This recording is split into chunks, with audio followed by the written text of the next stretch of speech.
اگر طلا به میس آمیخت بر سفتن نمی ارزد. گپی که فتنه دارد هیچ بر گفتن نمی ارزد. رهی که نیست در آن یک نشان از رفت و از آمد، به کاری راه روب و مهنتی رفتن نمی ارزد. به دنیایی که هر ساعت در آن پیغام نوگانی است، لباس کهنه شد بر قیمت شستن نمی ارزد.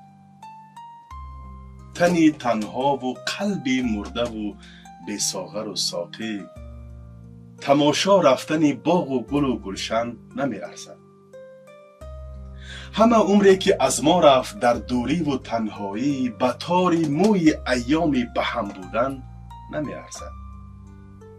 عزیزان، قدر هم دانید که این دنیای دون پرور ندارد هیچ قیمت، هم به یک ارزن نمی ارزد.